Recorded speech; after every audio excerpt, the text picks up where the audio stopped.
जो एक हमारे म्यूनसिपल कॉरपोरेशन ने एक मुहिम छेड़ी थी और जिसमें कि आपकी जो पुरानी लीज जो उनकी प्रॉपर्टीज़ थी वो काफ़ी पुरानी लीज पे गई हुई है और ये प्रॉपर्टीज़ कोई 50 साल पुरानी है, 7 साल पुरानी है, 70 साल पुरानी है। तो हमने म्यूनसिपल कॉरपोरेशन ने एक प्रयास शुरू किया था कि इसका लीज को रिन्यू किया जाए या फ्रेश लीज बनाए जाए और जितने भी आपके जो नए कारोबारी है या नए स्टॉल्स है और उनको एक ऑनलाइन सिस्टम पे किया जाए। तो फाइनली जो मैंने इनका जो फॉर्म देखा है म्यूनसिपल कॉरपोरेशन का वो काफ़ी कॉम्प्लिकेटेड मुझे लगा है। उसमें कई चीज़ें ऐसी है कि जैसे कि सभी को मालूम है कि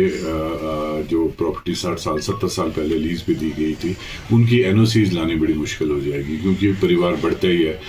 किसी के 2 बेटे 4 बेटे और आगे फिर बेटियाँ, सबके प्रॉपर्टीज़ पे हक होता है। तो कुछ एक चीज़ें इसमें ऐसी है जो पॉसिबल नहीं है करवाने की। तो इसमें हमने एक सिंपल सा रास्ता ढूंढा है और मैं ये अभी माननीय मुख्यमंत्री मोदी जी से भी डिस्कस करके आया हूँ और दोबारा जाकर उनको ब्रीफ भी करूँगा। कमिश्नर साहब से मेरी बात हुई है तो हम ये इसको सिंपली एक जो दुकानों में बैठे हैं वो अपने एक एप्लीकेशन दे विद एफिडेविट कितना टाइम से बैठे और कितना रेंट वो पे कर रहे हैं ताकि हमारा कुछ ऑनलाइन सिस्टम बन जाए म्यूनसिपल कॉरपोरेशन का और हमें मालूम हो कि हमारे पास कितनी प्रॉपर्टीज़ है और कितने हमारे पास किराएदार है और कितना हमारे पास रेंट आ रहा है। और अब इसमें जो बैठा है as it is where it is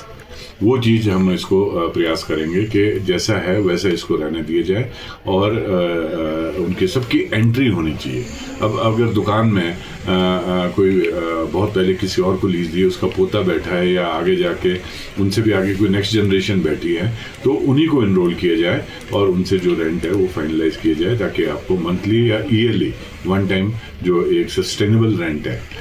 वो रेंट डिपार्टमेंट ले। तो उससे मुझे सभी लोग मुझे लगा है कि खुश है और मान भी गए बात को। अब इसको सरकार से डिस्कस करके इसको इम्प्लीमेंट करने का प्रयास किया जाएगा। उसमें एक इशू ये भी है कि जो तहफ़्ज़ारी का है हमें मालूम है कि तहफ़्ज़ारी के लोग जो इनकी भी रोज़ी रोटी चलनी चाहिए और पर लेकिन तहफ़्ज़ारी को भी एक इस तरीके से हम बहुत लार्ज स्केल पे भी नहीं ले जा सकते क्योंकि शिमला ऑलरेडी एक कंजेस्टेड टाउन है। हमारे को लोगों का भी तो देखना पड़ेगा कि लोगों की जो मूवमेंट्स है वो फ्री मूवमेंट्स भी रहे और यहाँ पे तो सड़कें बहुत घेर दी गई है जहाँ की एक जो नेशनल एक्ट बना है ये नेशनल एक्ट है, स्टेट का एक्ट नहीं है, ये नेशनल एक्ट बना है और उस एक्ट के उसकी इम्प्लीमेंटेशन करने के लिए एक कमेटी बनी है जो जिसे हम कैबिनेट सब कमेटी बोलते हैं और उसमें by virtue of being local MLA out है क्योंकि मैं कैबिनेट में तो हूँ नहीं तो लेकिन मैं स्पेशल इन्वाइटी उसमें हूँ। बाकी उसमें विक्रमादित्य सिंह जी भी हैं और अनिरुद्ध सिंह जी भी हैं और हम उसको जो चेयर कर रहे हैं वो हर्षवर्धन चौहान जी चेयर कर रहे हैं और इसके जो जितने भी मेंबर्स हैं, सेक्रेटरीज है, यूडी के हैं और आपके रूरल डेवलपमेंट के हैं और विभिन्न विभागों के सेक्रेटरीज हैं, कमिश्नर भी है इसमें मेंबर। तो हम इनके लिए कोई रास्ता ढूंढ रहे हैं। पहले जब हमने ये लाइनिंग लगाई थी एक्चुअली मैक्सिमम लोग जो राम बाजार है और लोग बाजार से जो हमारे रजिस्टर्ड तहफ़्ज़ारी है उनको आजीविका भवन में शिफ्ट किया गया था। आजीविका भवन में शिफ्ट किया गया था तो वहाँ पे भी कुछ एक लोग गए हैं और कई लोग ऐसे भी हैं जो आजीविका भवन में गए हैं और अपना पुराना जो स्थान था वो भी नहीं छोड़ा है विच इज़ वेरी रॉन्ग। और उसमें जिनके पास डबल ये एंट्री जिनकी आ रही है they can not be tolerated and they will not be tolerated also. और जहाँ तक की बात जो शिफ्टिंग की आजकल चल रही है कि ये शिफ्टिंग आपकी फ्रॉम लोअर बाजार टू जो पार्किंग है जीविका भवन की पार्किंग है, पहले लोग ये भी कहने लग गए थे। हम उसमें एक प्रॉपर विचार लेंगे। मेरा प्रयास ये रहेगा कि अगर जीविका भवन में जो दुकानें खाली पड़ी है तो इन तहफ़्ज़ारी वालों को दिए जाए और इनसे नॉमिनल किराया लिए जाए और उसके ज़्यादा जो अमाउंट्स है हमारे पास सिर्फ 28 चिन्हित जगह है लोअर बाजार की जिसमें आपको तहफ़्ज़ारी अलाउड है जो कि कोर्ट के ऑर्डर्स भी हैं। कोर्ट के ऑर्डर्स भी इम्प्लीमेंट करने पड़ेंगे सरकार को और एमिकेबली उसको सॉर्ट आउट करने का प्रयास किया जाएगा। अब मैक्सिमम एरिया में जो भी म्यूनसिपल कॉरपोरेशन ने जो पार्किंग्स बनाई थी, ये छोटी छोटी जो पार्किंग्स इन्होंने बनाई थी और जिसमें वो तो एक्चुअली हमने डायरेक्ट ऑर्डर दिए हैं कि इनको पब्लिक के लिए खोल दिए जाए। कुछ डिस्प्यूटेड पार्किंग्स थी 1-2 जगह कहीं पे, उसमें भी डिस्प्यूट सॉल्व किए जाएंगे और वो पब्लिक के लिए खोल दिए जाएंगे। जो लोकल रेजिडेंट्स है वो वहाँ पे, जहाँ तक कि इन पार्किंग से उतना हमारा जिसे कहते हैं पर्पस सॉल्व नहीं होता है, तो हम प्रयास कर रहे हैं कि 2-3 जगह और बड़ी पार्किंग्स, उसमें मैं धन्यवाद करना चाहूँगा माननीय मुख्यमंत्री जी का भी और यूडी मिनिस्टर जी का भी। हमारे को 2-3 बड़ी पार्किंग सैंक्शन करने के लिए, जगह ढूंढने के लिए उन्होंने कहा है, और ये हम इसको किसी प्लान के अंदर, अर्बन डेवलपमेंट जो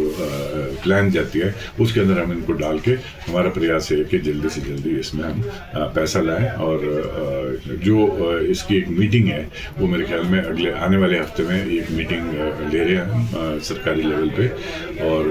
उसमें हमारे फॉरेस्ट वाले भी होंगे और कंसर्न्ड जहाँ पे जैसे म्यूनसिपल कॉर्पोरेशन है, और कई जगह ज़मीन वक्फ बोर्ड की भी है, कई जगह आपके CPWD की ज़मीन भी है। हम इनको सबको प्रपोजल देंगे। अगर CPWD भी अपनी जगह में हमारे को पार्किंग्स बनाने देती है, चलाए बेशक वो करे, वो उसकी रनिंग वो सब कुछ करे, पर बना के हम उनको दे सकते हैं, या वो खुद भी इन्वेस्टमेंट करना अगर चाहते हैं ऑन रिसोर्स मोबिलाइजेशन, एक जैसे प्रोजेक्ट्स होता है, वो चलाए भी वो, बनाए भी वो, और उसका जो रेवेन्यू है अगर उनकी ज़मीन आती है CPWD की या वक्फ बोर्ड की या किसी भी अन्य जो डिपार्टमेंट्स है, तो वो चला भी हो सकते हैं, बना भी हो सकते हैं, पर लोगों को एटलीस्ट फैसिलिटीज़ तो मिल जाए। पर जो उसका रेंट होगा वो गवर्नमेंट फिक्स करेगी, म्यूनसिपल कॉर्पोरेशन फिक्स करेगी। वैसे अब ये एक बहुत ही जैसे कहते हैं ट्रिकी सा क्वेश्चन है, और इसके लिए हम पूरा प्रयास करेंगे, क्योंकि जो हुआ है आपदा में वो सबको दिखा है कि उसमें ड्रेनेज सिस्टम के कारण ही हमारा मैक्सिमम जो डिस्ट्रक्शन है शिमला शहर में आपदा के दौरान हुई थी। उसमें एक इशू ये आ सकता है कि अब हमने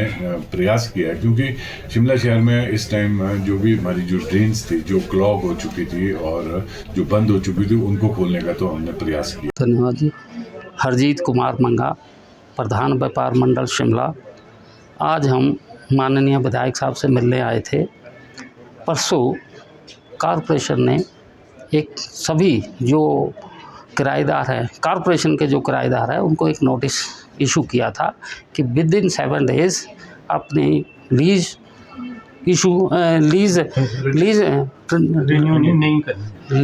नहीं करवाई जाए। उसमें हम कमिश्नर साहब से परसों भी मिले थे, कल भी मिले थे।